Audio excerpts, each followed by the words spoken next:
Bonjour tout le monde. Alors je vais vous montrer comment faire des Twix maison en un tour de main. Alors on peut évidemment préparer une pâte sablée maison, mais moi j'avais peu de temps, j'ai envie d'essayer et vraiment convaincue ici par le mix Mirantène pour les biscuits sablés. Et donc vous pouvez faire plusieurs façons, l'étaler. Moi j'ai choisi d'en faire ma base de Twix et donc il suffit d'y ajouter 60 g de beurre et un œuf avec la poudre. Le tour est joué, c'est ultra facile. Alors j'ai utilisé le moule madeleine allongée et donc pour ce faire j'ai d'abord pris ma pâte, je l'ai répartie. Au doigt, ça fonctionne bien, sinon une spatule fine comme celle-ci est très pratique aussi. Ensuite, je les ai cuits pendant 10 minutes dans le four à 180 degrés. J'ai retourné le moule, ça s'est démoulé tout de suite. Donc ça, c'était facile, c'était la première étape.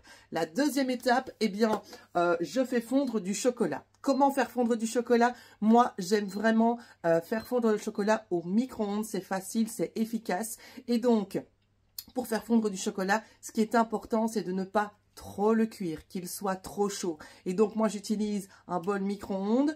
Je fais fondre 100 g de chocolat tout d'abord pendant 2 minutes à 350 watts. 350 watts, c'est le maximum, attention. Ensuite, deuxième chose, je mélange un peu, je remets 1 minute à 350 watts. Et ensuite, je mélange et je remets 30 secondes à 350 watts. Mon chocolat est fondu.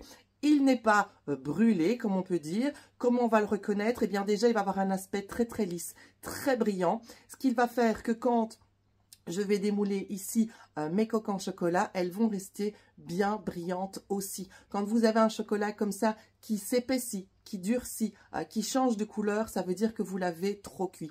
Et 350 watts au micro-ondes, c'est vraiment le maximum. Je trouve qu'avec le micro-ondes, on a vraiment un total contrôle. Alors, ici, le caramel beurre salé, c'est le topping Guy de Marle. Il est à tomber. Et alors, évidemment, mais c'est ultra facile à venir doser. Hop là, je mets ça. C'est super simple.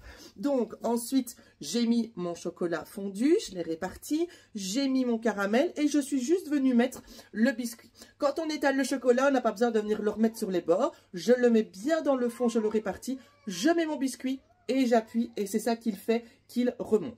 Je vous montre le résultat. Alors, je vais retourner ici ma plaque. Vous allez voir comme ça va être facile. Oh, attendez, parce que je me rends compte que vous ne voyez pas. Voilà, donc regardez. Et voilà. Regardez ça. Ça, c'est quand même vraiment génial.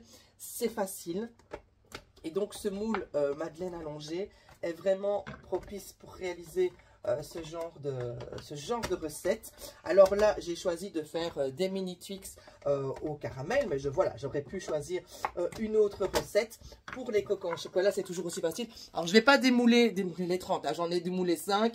Je vous promets qu'il n'y a pas plus de difficulté à démouler les autres. Donc voilà, je vais bien évidemment...